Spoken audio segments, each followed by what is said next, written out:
Hello friends, welcome back to my YouTube channel. आज हम करें टीजीटी सोशल साइंस का जो एग्ज़ाम हुआ था 2 नवंबर को सेकंड शिफ्ट में, उसका English part. Let's get started. सबसे पहले कॉम्प्रिहेंशन है तो क्वेश्चन रीड आउट कर लेते हैं।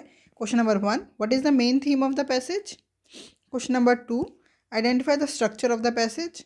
Question number 3, which of the following is a fact given in the passage. Question number 4, select the most appropriate antonym of the given word envisaged. Question number 5, what can be inferred from the phrase great stress mentioned in the passage। अब passage पढ़ लेते हैं हम। Sundarban is the largest delta and mangrove forest in the world. The Indian Sundarban is bound on the west by river Muri Ganga and on the east by rivers Hari Haryabanga and Raimangal. Sundarban's highly productive ecosystem acts as a natural fish nursery.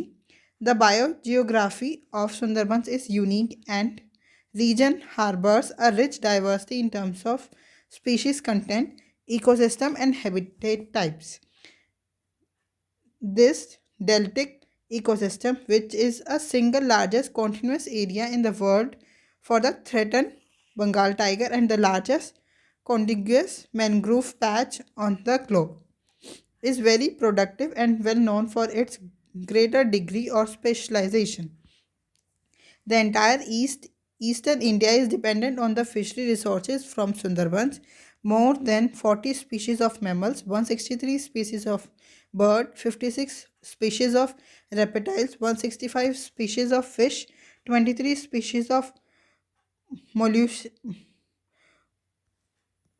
mollusk and 15 species of prawns, and 67 species of crabs have so far been reported in SBR, such as the hawk eagle and the south water crocodile. Some 3 million people live in the Biosphere Reserve 2001.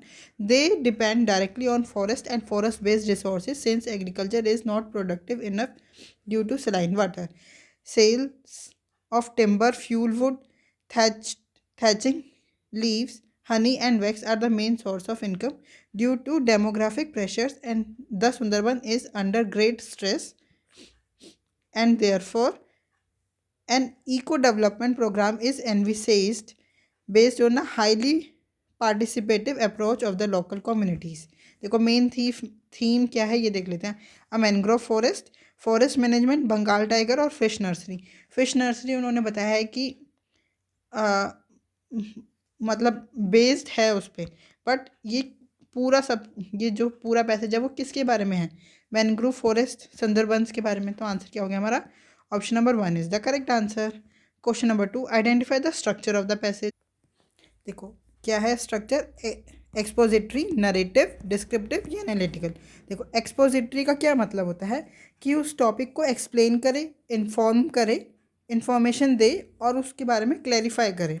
ठीक है, जैसे इस passage में बताया है कि mangrove forest के बारे में बताया, फिर वहाँ के हैबिटेट के बारे में बताया है, लोगों की डिपेंडेंस बताया है ना, और सुंदरबन ग्रेट स्ट्रेस में है वो भी बताया है। नरेटिव, कोई नरेट मतलब कुछ आपको बस एक पोएट या कह लो, वो आपको बस बस बताया जा रहा वो नरेटिव है, वो तो है ही नहीं इसमें। डिस्क्रिप्टिव, डिस्क्रिप्टिव क्या होता है? मतलब आपको लॉन्ग पैसेज में समझाए, लोग हैबिटेट के बारे में बताए बट लोग उस पर कैसे डिपेंडेंस है वो ना बताए, तो वो होता है डिस्क्रिप्टिव। एनालिटिकल, तो एनालिटिक्स तो ये है ही नहीं, तो इसका आंसर क्या हो गया? Expository. Option number 1 is the correct answer. Question number 3, which of the following is a fact given in the passage? Sundarban is an island, Sundarban is a bird sanctuary, Bengal tiger is an endangered animal, agriculture is productive. Agriculture तो है नहीं। ये first second and fourth तो first second and fourth तो passage में कहीं बात ही नहीं हुई है। Bengal tiger is an endangered animal, यही बात हुई है पैसेज में। तो आंसर क्या हो गया? Option number 3। Question number 4, select the most appropriate antonym of the given word envisaged. Envisage का मतलब पता होना चाहिए आपको सबसे पहले तो। Plant, imagine,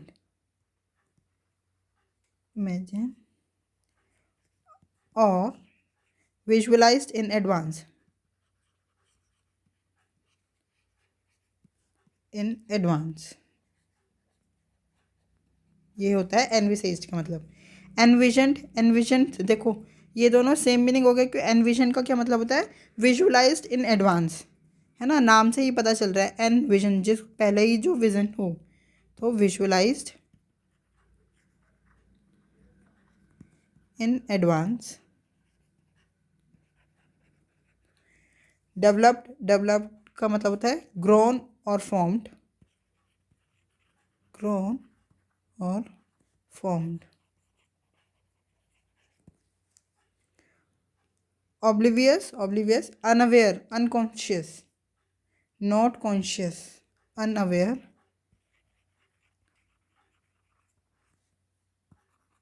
not conscious of something.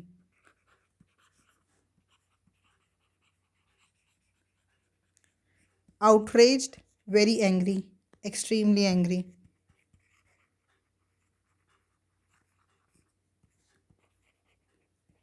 तो हमारा आंसर क्या हो गया, एनविसेज्ड का अपोजिट हो गया oblivious. Option number 3 is the correct answer.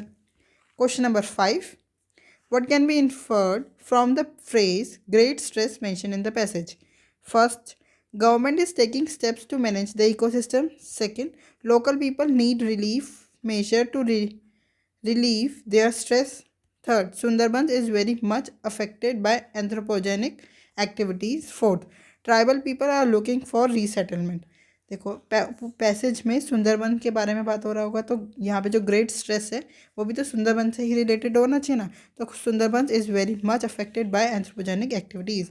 Option number 3 is the correct answer. Question number 6, sentence of a paragraph are given below in jumbled order, arrange the sentence in the correct order to form a meaningful and coherent paragraph। P, S, R और Q। सबसे पहले देखो यहाँ से देखते हैं किस किस से स्टार्ट हो सकता है। अरे चारों से स्टार्ट होता है, तो देख लेते हैं। Energy consumption has more than double since 2000। तो एनर्जी कंजम्पशन डबल से भी ज़्यादा हो गई है 2000 से लेके, तो यहाँ से तो स्टार्ट नहीं हो सकता, थोड़ा सा तो इंट्रोडक्शन देना पड़ेगा ना। एस क्या है, India's continued industrialization and urbanization will make huge demand of its energy sector and its policy makers। आर देखते हैं, near universal household access to electricity was achieved in 2019, meaning then over 900 million citizens have gained an electrical connection in less than 2 decades। ये तो 2019 की बात होगी, starting point कहाँ से है क्या है देखते हैं। क्यों क्या है, India is a major force in the global energy economy. Yes, Q से ही स्टार्ट होगा क्योंकि पहले बताया कि जो इंडिया है वो major force global energy economy का है। देन उसके बाद आएगा पी, एनर्जी कंजम्पशन डबल से भी ज़्यादा हो गया 2000 से लेके 2000 से, है ना, तो कहाँ से स्टार्ट होगा, क्यू से। एक ही ऑप्शन है, option number 3 is the correct answer. Q then P, R और फिर S. Question number 7, select the most appropriate article to fill in the blanks. If no article is needed, select no article required। My mother birthday fall on dash 20th of May। 20th मई की 20th को आता है मेरी mother का birthday, तो particular month की 20th तारीख है ना, इसलिए द आ जाएगा। Option number 2 is the correct answer. Question number 8, select the most appropriate option to fill in the blanks।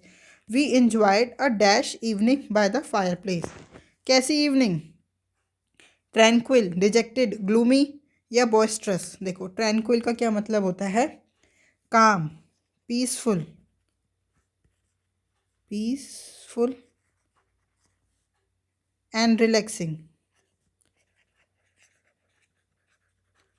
Dejected, sad और डिप्रेस्ड, सैड और डिप्रेस्ड। ग्लूमी, डल, डल बोलो, डार्क बोलो।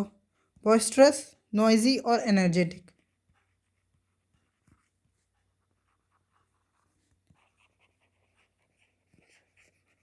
तो कैसी इवनिंग एंजॉय की, tranquil. Option number 1 is the correct answer, calm, peaceful and relaxing. Question number 9, select the most appropriate option to fill in the blanks। The dash road condition led to many accident। जो road की condition है वो बदतर होगी, बेकार होगी, तभी तो ज़्यादा एक्सीडेंट्स हो रहे हैं ना। तो अर्बेन, पेरिलस, इनोक्यूअस या एरिड। एक बार मीनिंग देख लेते हैं। अर्बेन का क्या मतलब होता है? रिफाइंड और पॉलिश्ड, रिफाइंड और पॉलिश्ड। पेरिलियस, डेंजरस और रिस्की।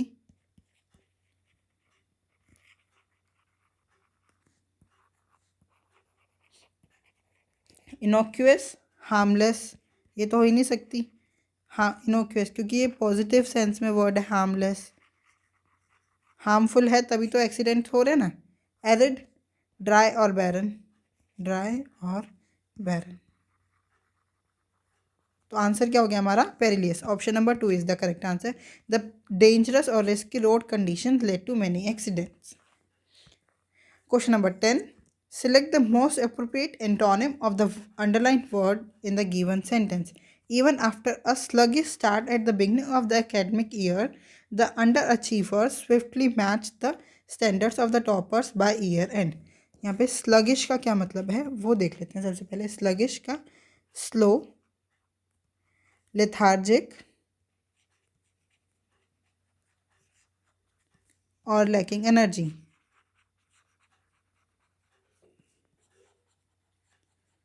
तो इसका एंटोनिम कैसे हो जाएगा? जो फास्ट हो, एनर्जेटिक हो। तो एक बार मीनिंग देख लेते हैं हम। इलैक्रिटियस, इलैक्रिटियस का क्या मतलब होता है? Quick, eager, lively. Astute, astute का क्या मतलब होता है? इंटेलिजेंट और शार्प,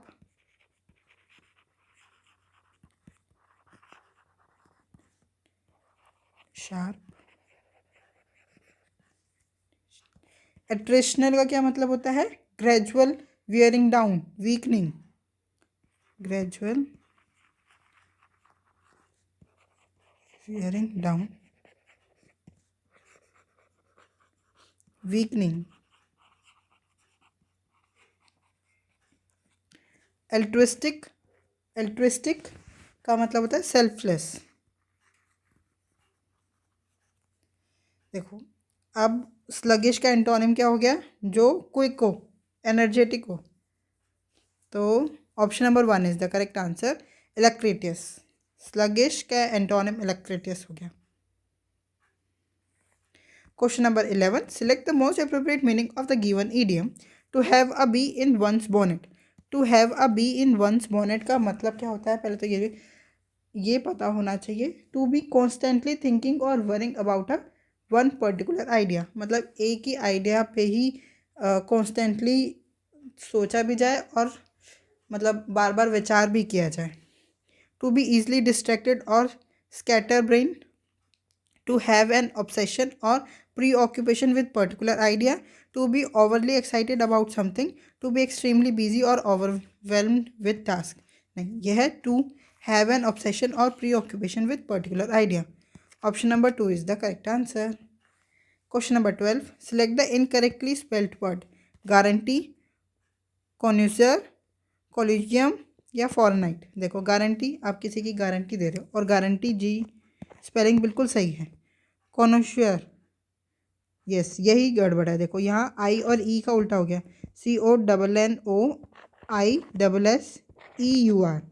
कॉन्शियर। इसका मतलब क्या होता है? A person who has expert knowledge और refined taste, specially in food, art और म्यूजिक। मैं लिख देती हूँ, अ पर्सन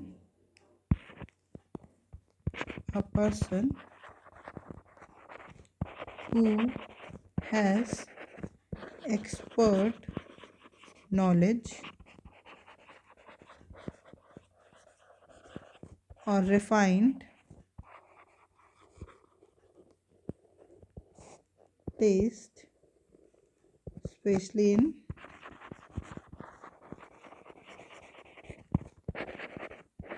food, art और म्यूजिक। कॉलोक्यूम, कॉलोक्यूम का क्या मतलब होता है? A formal academic discussion, seminar और conference, specially at a university. A formal academic discussion,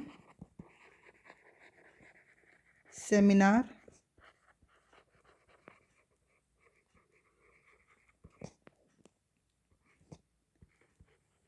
और conference,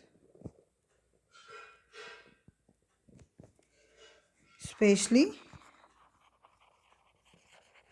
eight a university.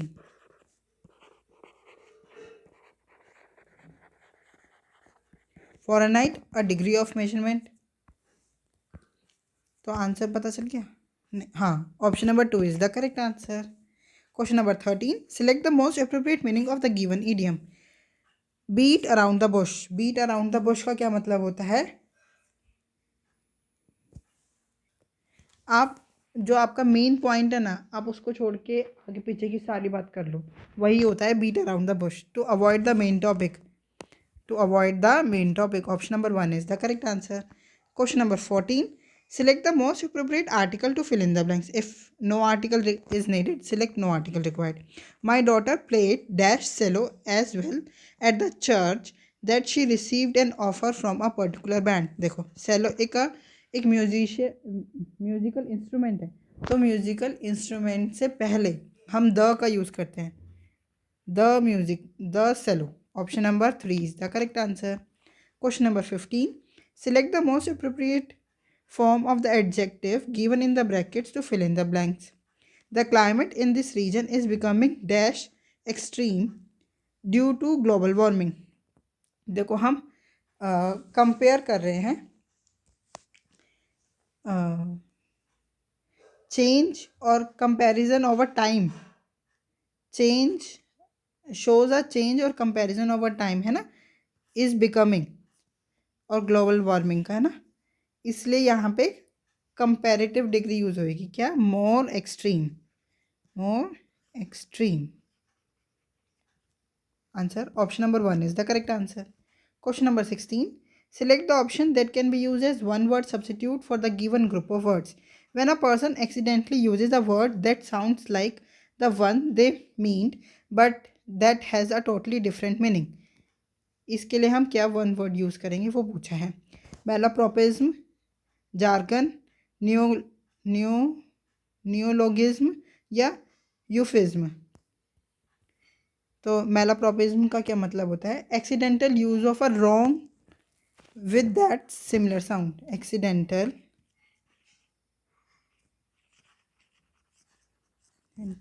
use of a wrong word with that sound similar.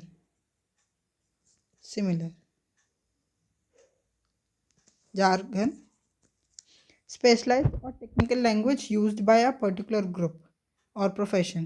Specialized or technical language used by a particular group.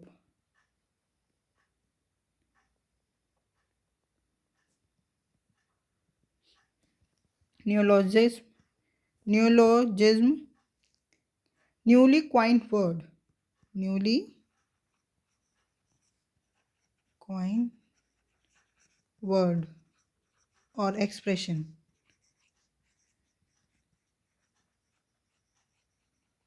यूफिज्म का क्या मतलब होता है? A polite और mild word used instead of harsh और unpleasant one. A polite और mild word used instead of harsh और unpleasant one.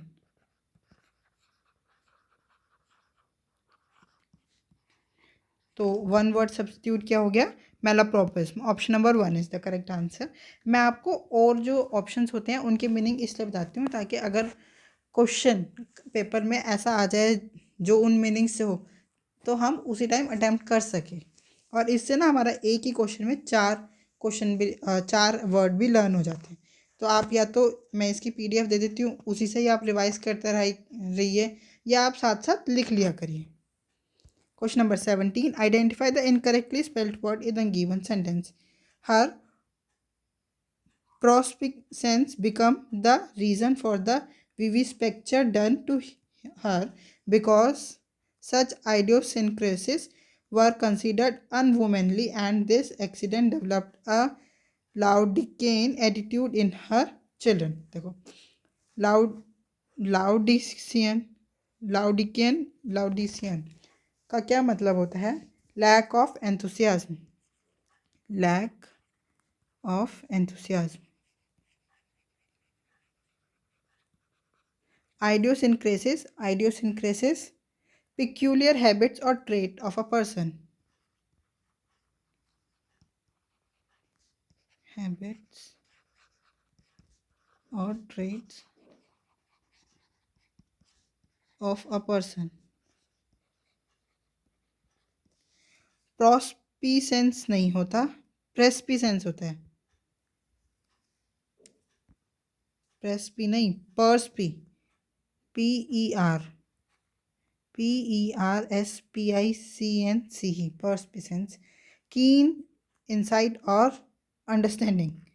perspiscence का क्या मतलब होता है? keen insight और अंडरस्टैंडिंग।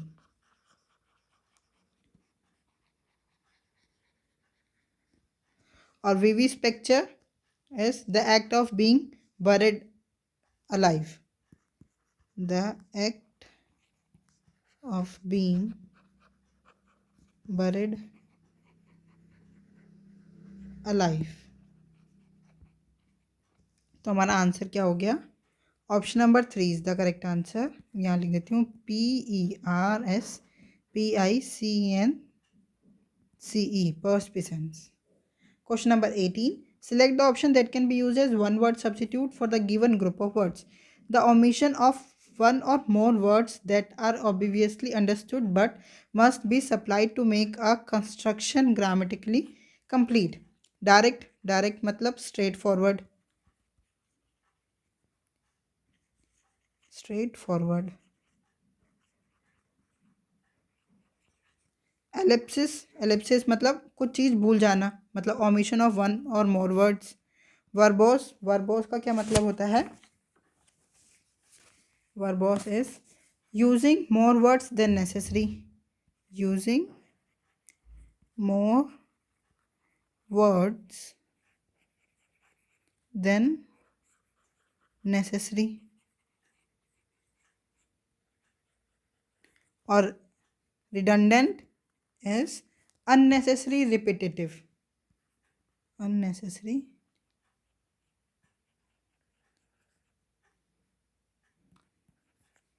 repetitive। तो हमारा आंसर क्या हो गया? Ellipsis. Option number 2 is the correct answer.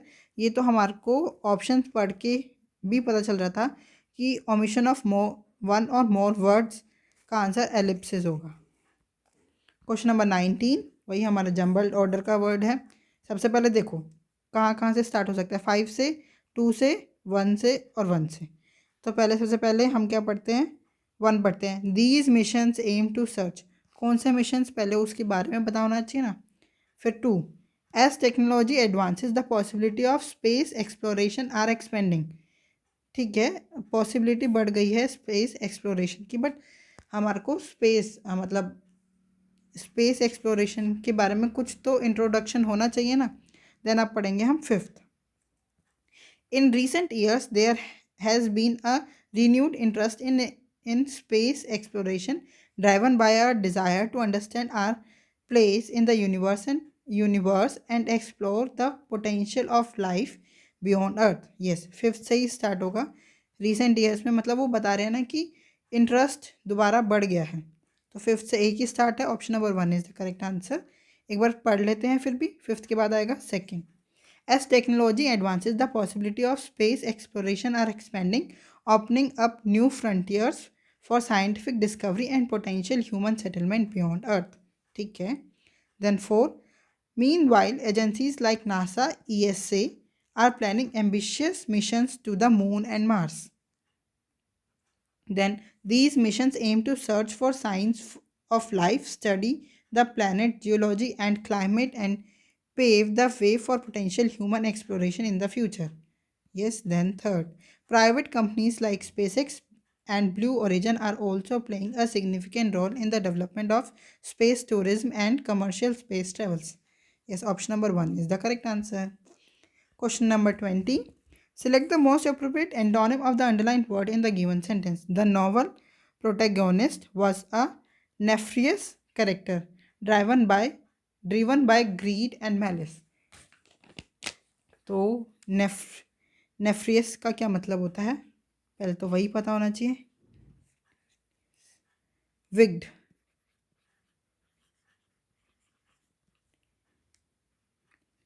Villainous, morally bad, है ना.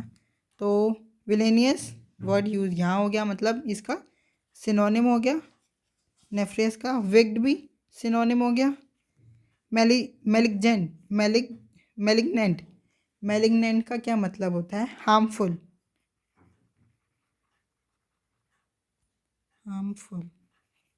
और evil. And virtuous is morally good,